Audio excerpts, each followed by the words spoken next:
My dear viewers, hello and welcome to a new episode of our program Inside Egypt, during which we're going to bring you the latest political, economic and also social events that are taking place in Egypt. Please stay tuned.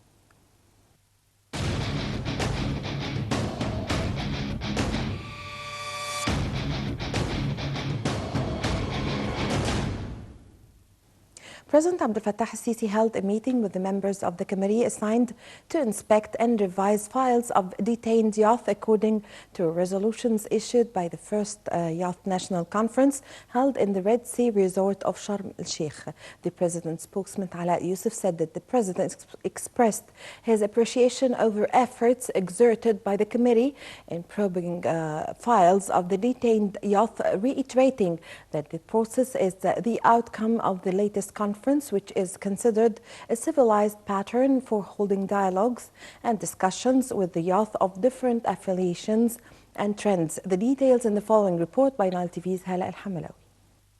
Egypt's presidency said on Saturday that the committee formed by President Abdel Fattah al-Sisi to review the cases of young people detained for politically related crimes will expand its scope to include prisoners who have received final verdicts in crimes involving protest, publishing, and expression. The review panel was previously only tasked with reviewing cases of defendants who had not received a final verdict from the courts.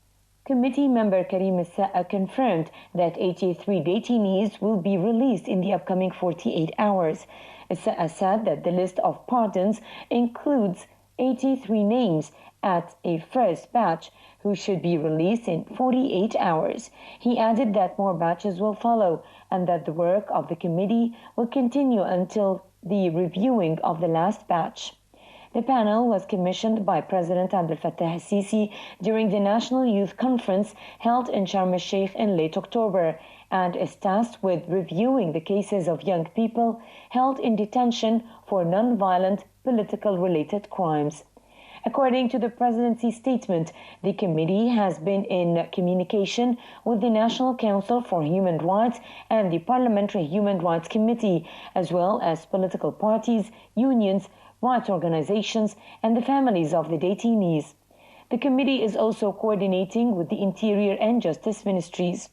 The five-member committee comprises a prominent politician and member of the Free Egyptians Party, Osama al-Ghazali Harb, writer Nashwa al-Houfi, MP Tariq el-Khouli, National Council for Human Rights member Mohammed Abdelaziz, in addition to Al-Sa'a, a former member of President Abdel Fattah al-Sisi's electoral campaign. The president pardoned 100 prisoners in 2015, including dozens who were convicted of violating the controversial protest law during the 2013 Shura Council demonstrations and the 2014 Ittihadiyya demonstrations.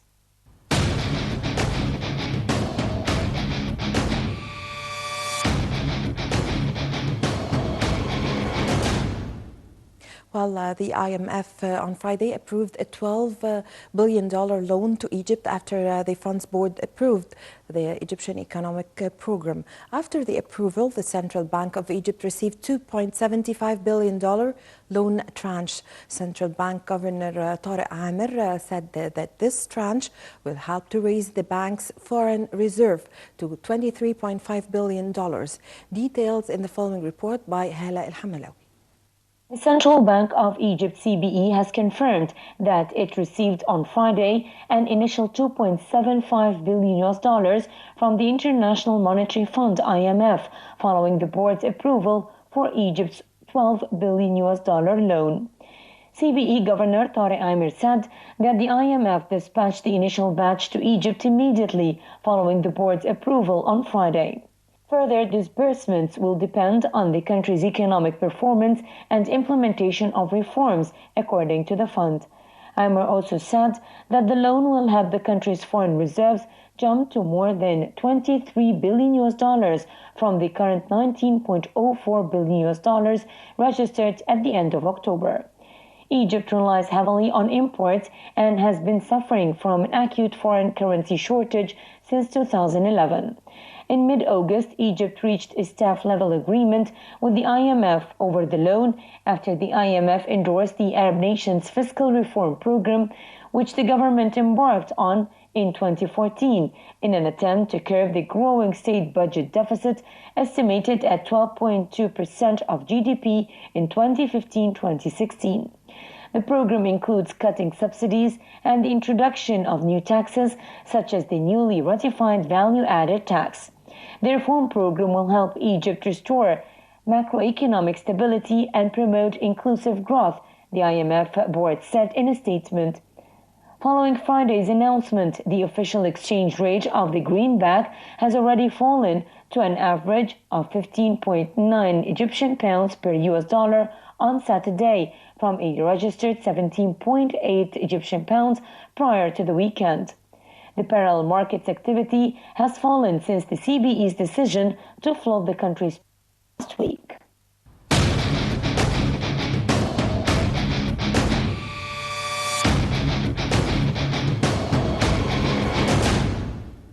The Ministry of Trade and Industry has announced the strategy of the industrial development and foreign trade until the year 2020 with the partnership of the European Union. The program's main aim is to explain the Ministry's industrial strategy with the right mechanisms and stages of implementation. Nile TV's Dila Hawaidiq was there and filed in the following report. Ministry of Industry and Trade has announced the strategy of the industrial development and foreign trade until the year 2020 with the partnership of the European Union and the participation of a large number of representatives of business organizations led by the Federation of Egyptian Industries and General Union of Chambers of Commerce.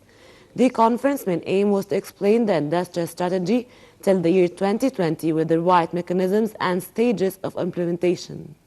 The main importance of this conference is, one, to share the entire strategy for the Ministry, Industry and Trade, what we're trying to do in the next 5 years, make sure our strategy is aligned with the government plan, getting the support of the business community, industry federations, trade and export councils, in order to help and support for the execution. The Ministry of Trade and Industry pays a great attention to the economic issues in Egypt, with special regard to developing industry and increasing foreign investment, as well as small and medium enterprises. The most important is that the ministry is switching from being the implementing body to be the highly needed regulator, strategy setter, who has been working hand in hand with the private sector to develop the strategy. The ministry doesn't own factories, doesn't export. But by the end of the day, the ministry is the key body that is putting all the regulations required to get things in place. Potentially, Egypt is a very interesting partner economically. I already said today that our trade volume since 2004 has more than doubled. This is a big success story, and we want to build on the already existing success to even further boost our trade relationship. Therefore, we do believe Egypt has a big potential, but we have to get some key aspects. Certainly, we will wish to work together that that there's a full strategy which allows us to have this trade relationship expand.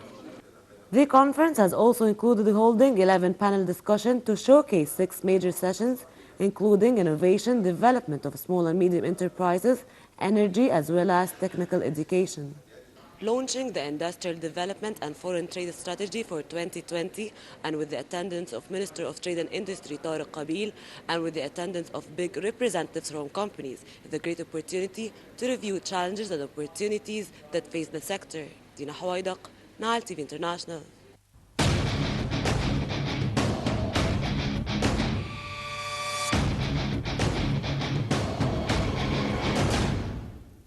Well, the American Embassy in Cairo held an event on Wednesday to follow up the results of the U.S. 2016 presidential elections following the winning of President Donald Trump.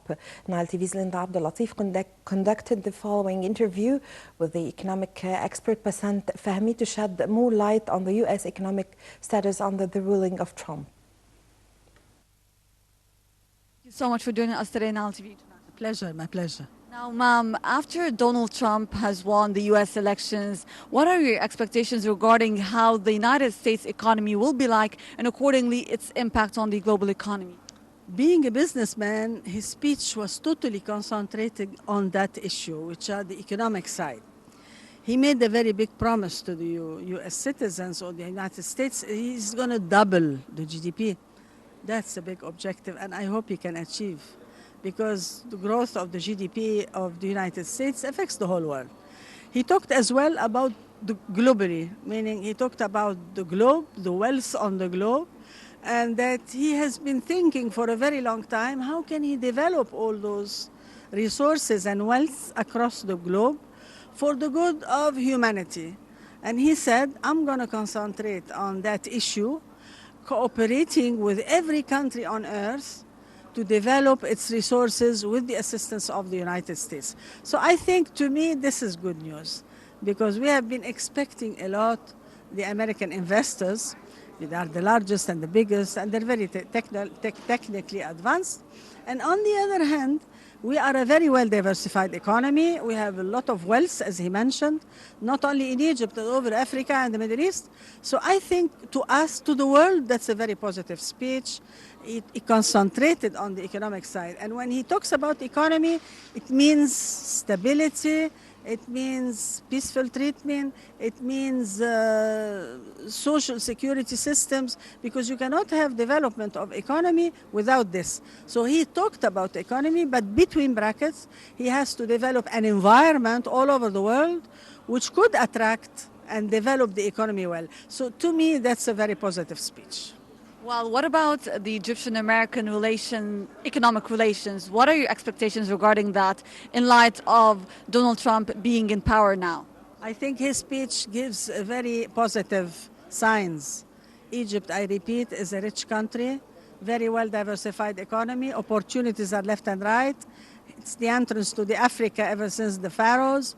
So I think cooperating with the United States will be for the benefit of both countries.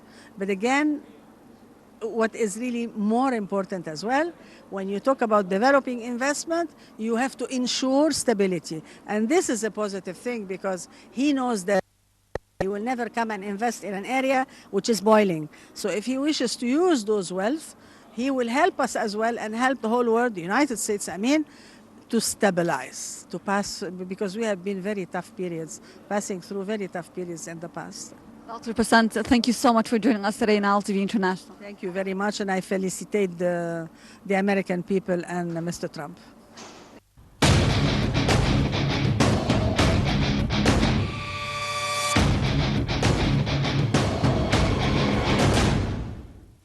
Iconic Egyptian actor Mahmoud Abdelaziz, who starred in more than 90 feature films and worked with several famous Egyptian directors, died aged 70. Mahmoud Abdelaziz died on Saturday evening in hospital in Cairo at the end of his fight against illness.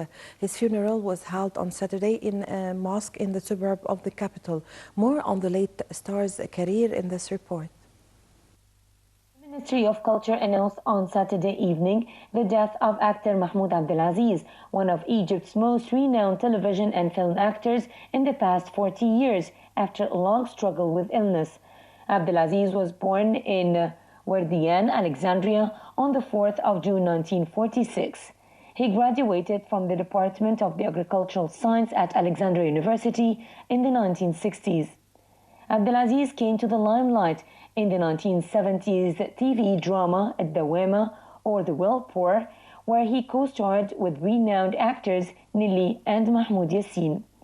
In the 1980s, he rose to the stardom with successful roles in movies such as El-Ar or The Shame in 1982, El-Kayf or Addiction in 1985.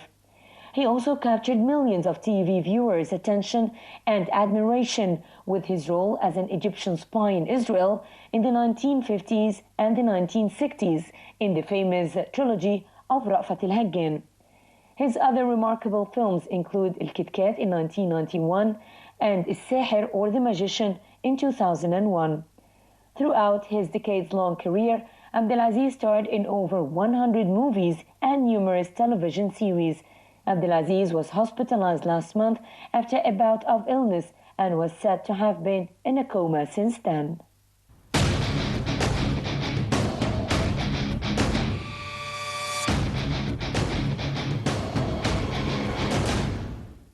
Well, the Arab Music Festival concludes its activities today. Many talented singers took part in the festival. More details in the following report by Nile TV's Basma Taha.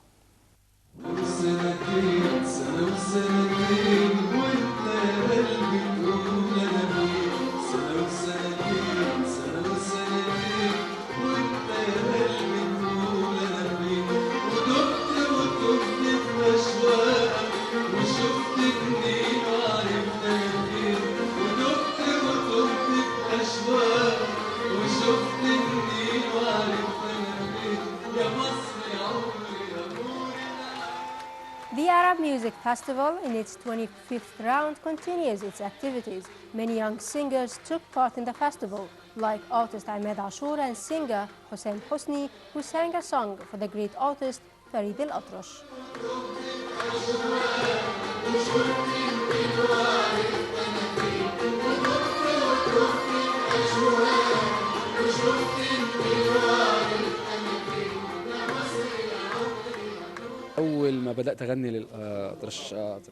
I felt that the fans wanna hear songs for the singer Farid al-Atrash. They highly interacted with his song.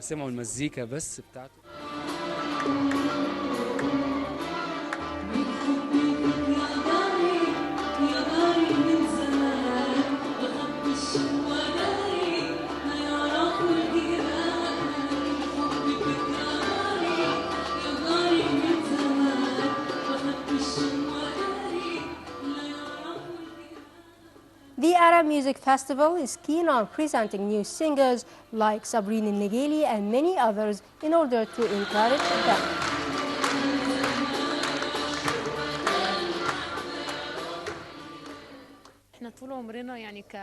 My long-cherished dream was to take part in the Arab Music Festival. It is really an honor to take part in such a great concert for the talented artist عاصي الحلاني.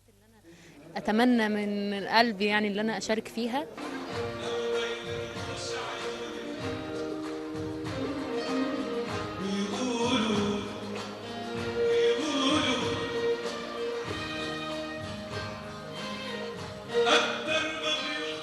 He sang a number of his most beautiful songs, like بحبك وبغار, ست الستات, مالي صبر, and جنجنوني. Fans highly interacted with him. Basma Taha for Nile TV International.